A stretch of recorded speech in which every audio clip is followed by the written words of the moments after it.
1913. Russia celebrates the 300th anniversary of the Romanov dynasty.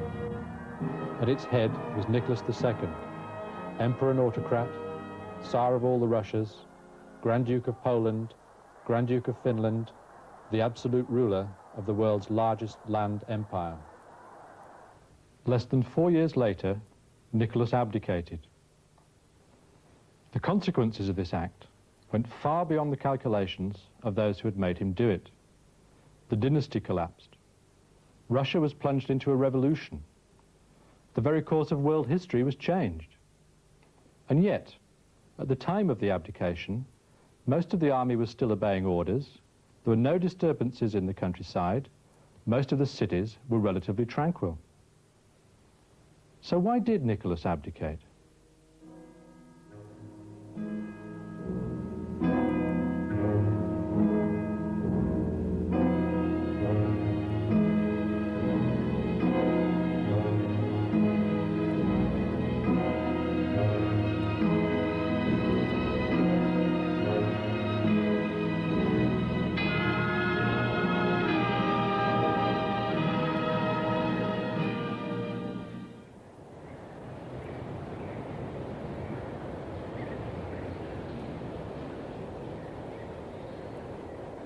Like pre-revolutionary Russia, the contemporary Soviet Union is a highly authoritarian, centralized state, relying on a powerful military and internal police apparatus for its security.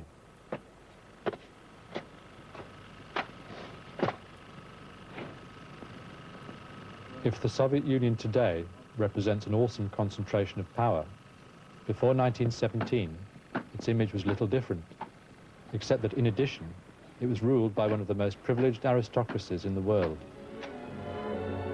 The ruling dynasty, the Romanovs, enjoyed incalculable wealth.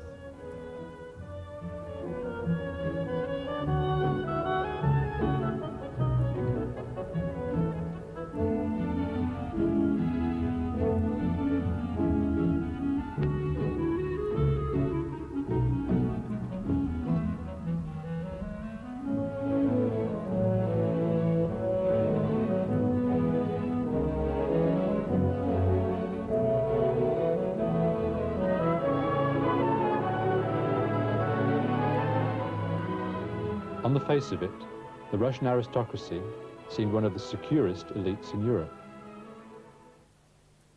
Their political power reached from the Baltic to the Black Sea, from Poland to the Pacific. So great was their empire that its capital, St. Petersburg, was closer to New York than to Vladivostok. Its territory was a patchwork of nationalities and cultures. A remarkable series of color photographs commissioned for the Tsar in 1909, portrayed the empire as a peaceful, traditional, harmonious family of nations. In the east were the ancient Islamic civilizations of Kazakhstan, Turkestan, and Bashkiria. The mosque, the kaftan, the turban, and the camel dominated the scene.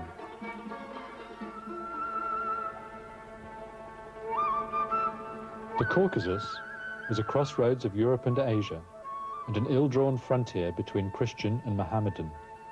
The photographs smoothed the deep racial, tribal, and religious differences into folkloric quaintness. The camera eye saw a picturesque mixture of Chinese and Greek working on the tea plantations here. The processing factories looked clean, sanitized, even beautiful.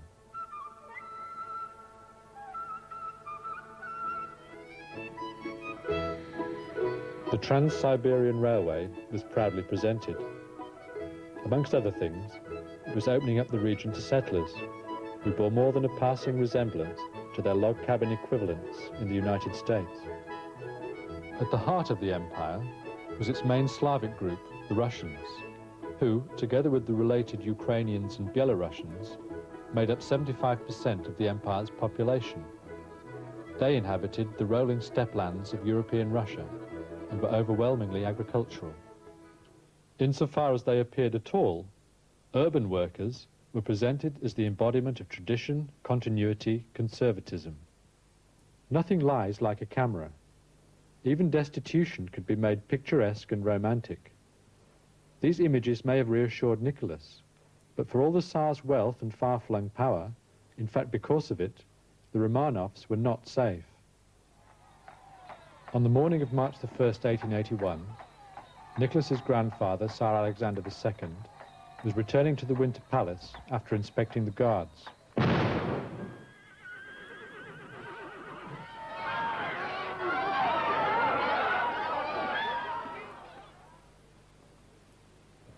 He was mortally wounded by a terrorist bomb, thrown at him from close range. Alexander II's assassination was a decisive moment in Russia's history. The terrorists had hoped that by destroying the Tsar, they would destroy the power of the state which he headed. But this isn't what happened. The state took on more powers and became more repressive. But it was exactly this that other terrorists had wanted to provoke. They argued that the increase in repression would make the state more unpopular, and this would help their cause. Many modern terrorists think the same. And as we shall see, in Russia's case, there's some truth in this idea. But before we explore that question, we have to find out why revolutionary terrorism had appeared in Russia in the first place. Above all, the terrorists were moved by the poverty of much of the Russian peasantry. The peasants lived primitive lives, were increasingly heavily imposed upon by the state, and suffered periodic famines. The plight of the peasantry aroused the compassion of many intellectuals who devoted themselves to their service. Because political activity was banned, they were forced to express their concern in other ways. Some turned to the bomb, others to literature and art. In this magnificent painting, produced in the wake of the assassination, Il'ya Repin depicts a commonplace, ostensibly religious procession in the provinces. But the religious centerpiece of the procession is disappearing from the right-hand side of the canvas. The eye sweeps from it into the real focal point of the painting and of the procession, the little knot of people near the center, the local dignitaries, the landowner, his wife, the senior clergy, police and army officers. The procession affirms their power rather than God's. Repin is depicting a social system. Its most obvious feature is the stark contrast between the elite and those associated with them, a contrast emphasized by their Western-style dress, and the ordinary people who look almost medieval. The elite draw some of the ordinary people into their service by manipulating their religiosity and piety, as Repin hints in these faces. Should this spiritual policing fail, then the polarization can be maintained by physical violence. Repin hints at many other things in his painting. The unsurfaced road on which they walk reminds us of Russia's underdevelopment. The ravaged hillside in the background hints at new rapacious forces prepared, for the sake of a quick profit, to sacrifice Russia's beautiful natural heritage, depicted here by one of Repin's colleagues in a style more usual for their school. Repin may have been exaggerating the plight of the peasantry, who comprised some 80% of Russia's population, but oppression and ever-increasing poverty were at the root of Russia's economic problems.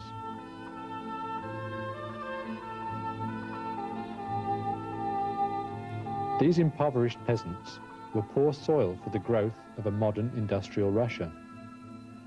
Nonetheless, by squeezing them even harder, as well as by encouraging foreign investors to take advantage of such a plentiful supply of cheap labor, industry did begin to develop in the last quarter of the century. Mining, textiles, metalworking and chemicals developed quickly. At the turn of the century, oil was produced on a large scale. Like Repin's hillside, Russia was being ravaged for a quick profit. Driven from the village by shortage of land, millions of men and women flooded into the newly growing industrial towns and suburbs to find work. The conditions they found were often stark. Dwelling places were poor and overcrowded. Factories dangerous and crudely built. Employment precarious, constantly threatened by accident or arbitrary dismissal. Nonetheless, the industrial sector grew considerably in these years. The prosperity of this period, for those who benefited from it, was reflected in the bustle of new commercial enterprises. Even today, this massive trading hall, built on a prime site in Moscow in the 1890s, retains something of its original atmosphere in its present form as one of the Soviet Union's largest department stores. For all its apparent security then, the Russian Empire was increasingly fragile. It was polarized between the immensely wealthy and the poor and near starving, with only a small middle class to bridge the gap. It was a patchwork of cultures and ethnic groups, having little in common. It was in the early and dangerous stages of industrialization, when its costs are more apparent than its benefits. Its traditional values were being undermined by increasing knowledge of the richer and more rapidly progressing West. It was ruled inflexibly by a dynasty which shared its power with no one, so that the government of Russia was virtually the family business of the Romanovs. Remarkably, Repin's painting not only identified the problems, it also prophesied the ways in which the government would try to solve them. Far from accommodating to the forces of change and bringing in potential allies, the new strategy was simply a stepping up of the old, increasing police repression and even greater political manipulation of the church and the religious faith of the people.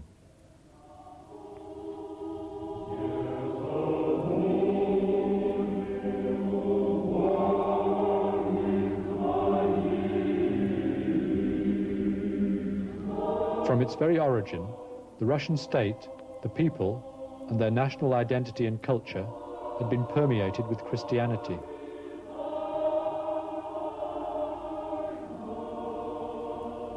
Zagorsk, the headquarters of the Russian Orthodox Church, testifies that even today, despite all the pressures it has undergone, religion remains a part of Russian life. It's easy to imagine how much more important it was when the state actively supported it. The centerpiece of the government's new strategy was to preserve at all costs what was seen as Russia's traditional values of undiluted autocracy and the Orthodox Church. The architect of this strategy was Konstantin Pobedonostsev, the Tsar's former tutor, who became Russia's most influential government minister. His aim was to unify the empire around God and his representative on earth, the Tsar. As a result, in the last 2 decades of the 19th century, religious instruction and practice pervaded the schools, the workplace, the armed forces. The Russian language, culture, and church were forced on the non-Russian subjects. No nationality suffered more from this aggressive policy of Russification than the Jews. Confined by law to the western section of the empire, they were now subjected to pogroms, violent attacks on peaceful local communities, which were often connived at by local authorities who wanted to divert attention from the real problems. Nonetheless, so long as industry grew and there were no external crises, the edge of discontent was blunted. But the combination of trade depression sweeping in from Western Europe after 1899 and a disastrous war with Japan begun in 1904 created a crisis which the regime barely survived. One event above all shows how discontent could turn into revolution. On January the 9th, 1905, an unarmed, hymn-singing crowd of the poor and desperate, led by a priest, Father Gapon, gathered in the city of St. Petersburg and converged on the Tsar's palace. They did not aim to overthrow him, simply to present a petition asking him for his help in relieving their distress. The procession was met with a hail of bullets.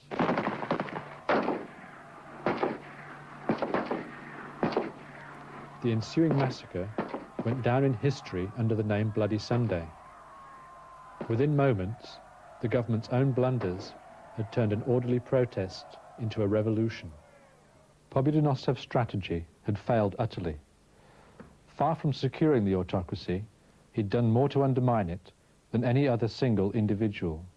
Pobedonostsev, far more than Marx, Bakunin, Lenin, or Trotsky, had opened up the road to revolution in Russia.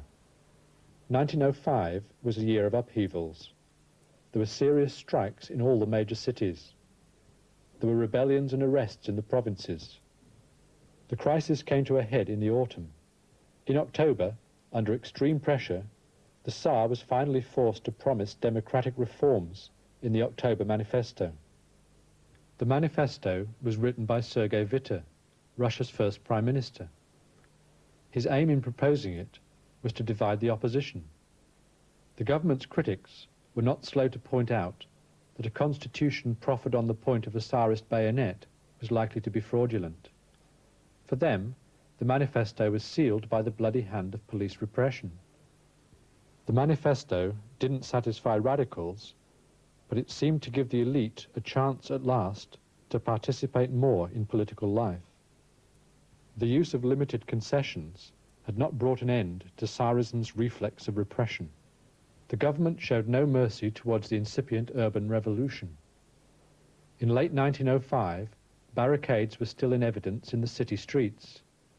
In December, there was an armed uprising in Moscow. Compared to October, when it had felt weak, the government's response was swift, brutal, and decisive. Crack regiments were brought in. There was a massive bombardment of the revolutionary quarters of Russia's second city. Order, of a sort, was restored.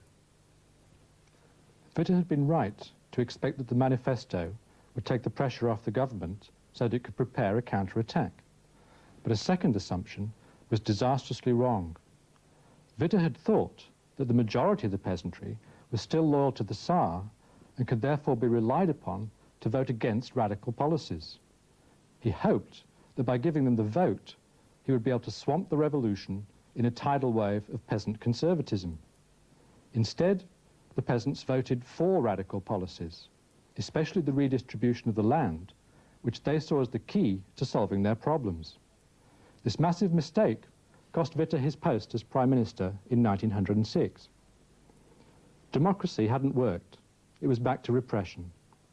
And so the search was on for a stronger man, for someone who could deal more decisively with the peasants. The ruler's eye fell on Stolypin. As governor of Saratov province, he'd been one of the most energetic repressors of revolution. Now he would repeat that job on a national scale. Egged on by the Tsar, he organized a vigorous campaign of military repression. The gallows and the noose, known as the Stolypin necktie, appeared all over Russia. The empire was handed over to the whim of the generals.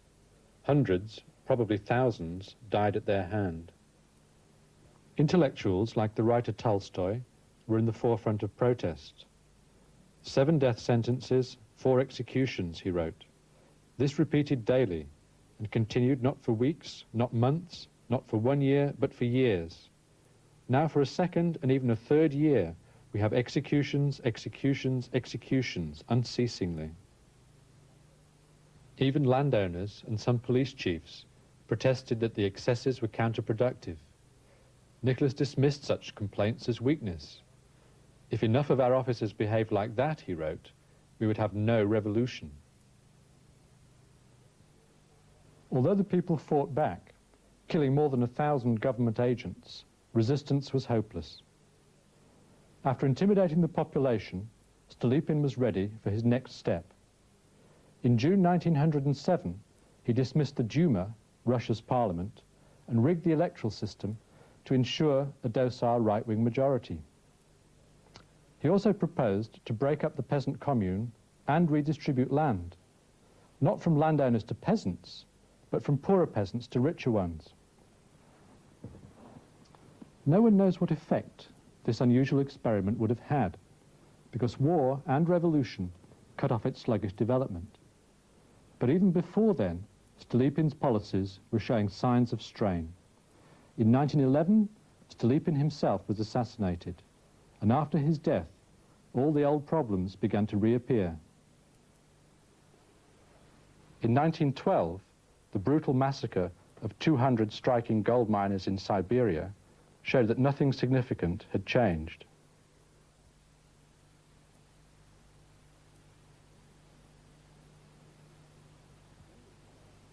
All this reminds us that structural problems alone do not cause revolutions. In the final analysis, the ultimate collapse can only come about through the actions of specific individuals at certain moments. Tsarist Russia was no exception. Many historians consider the February Revolution to be the archetype of a spontaneous revolution, and indeed this is how it appears. In Petrograd, strikers took to the streets. Soldiers mutinied in sympathy with the crowd. But the regime had already survived far worse. Only by looking beyond the streets and considering the activities of the elite can we really understand why the monarchy fell. In 1905, in the face of the revolutionary threat, the elite had, when it mattered, fallen into line behind the autocracy. This is the crucial difference. In 1917, most of the elite abandoned the monarch. As the chaos in Petrograd grew, the politicians began to maneuver. The Duma edged ever closer to direct disobedience to the Tsar. Among the masses, the Petrograd Soviet was formed. But these were not in themselves decisive. The most important act was the abdication of Nicholas. To really understand why this happened, we have to look beyond the disturbances in Petrograd. On March the 2nd, two representatives, A.I. Guchkov and V.V. Shulgin, were sent by the Duma to request Nicholas's abdication. They met him in the royal train at the city of Pskov. A remarkable Soviet film of the 1960s, made with Shulgin's help, tells the story of the meeting in Shulgin's words. Я прибавил. Петербург – это сумасшедший дом. Гучков перешел к тому, что при создавшихся обстоятельствах единственным выходом из положения может быть отречение от престола. Вот в эту минуту вошел генерал русский отсюда. Он занял место между графом Фредериксом и мною. Наклонившись ко мне, он прошептал мне на ухо: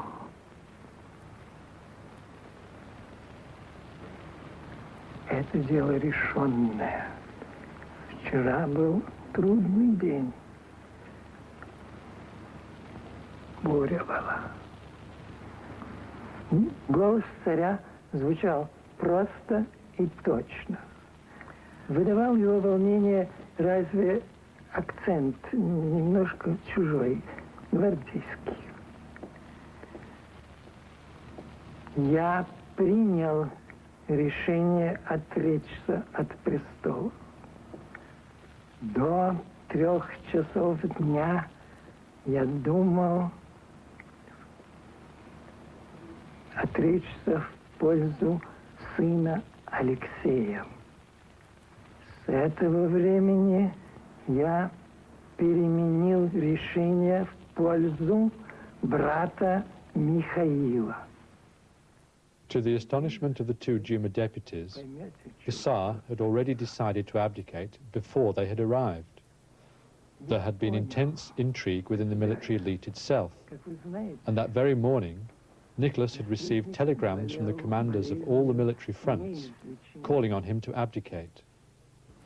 In the face of this organized disloyalty, Nicholas had no option but to comply.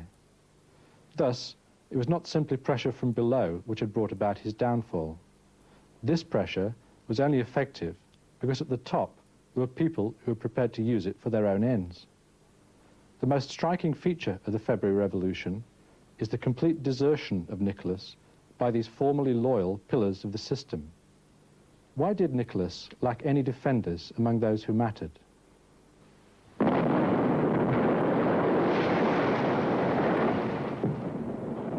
Above all, Russia's disastrous performance in the war had created panic in the elite.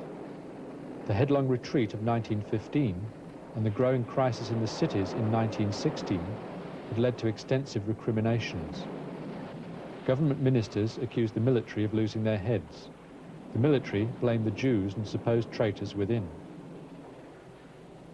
The search was on for scapegoats, particularly on the part of those who were really guilty. The monk Rasputin was everyone's candidate, and his links with the Tsarina, herself German by birth, brought her under suspicion. Rumours of a pro-German intrigue at court were unfounded, but did allow the elite to transfer their loyalty from the Tsar to Russia. Ministers, army officers, even members of the royal family began to think that the simplest way out of the mess was to replace Nicholas. This panic and treachery on the part of the elite was rounded off with incompetence. The clumsy conspirators had not even ensured that the only conceivable candidate, the Grand Duke Michael, would take on the regency on behalf of the young and sickly heir to the throne, the Tsar's haemophiliac son Alexis. When Michael refused, the dynasty simply melted away. Even though few of the participants had desired or expected the collapse of the dynasty itself, most were prepared to accept it once it had happened. But a few people had fought hard to preserve the monarchy.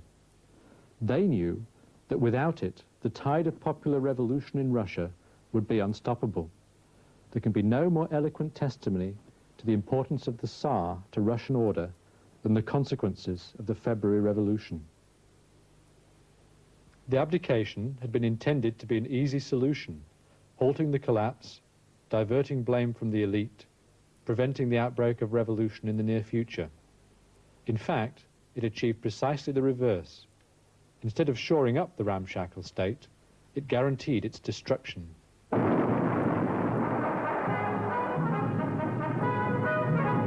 With ever-increasing confidence, people began to take power into their own hands.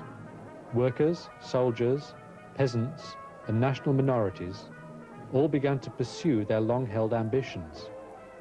The revolutionary parties, at first caught off balance by the swiftness of the dynasty's collapse, soon began to organize and to realize their unexpected opportunities. In short, from the point of view of those responsible, the abdication had been an enormous blunder. Instead of preventing revolution, they'd unleashed it. They'd sounded the death knell of Tsarism. Within months, Russia was to march to the anthem of a new and quite different state religion. A new Russia had been born. The modern world had been changed irreversibly.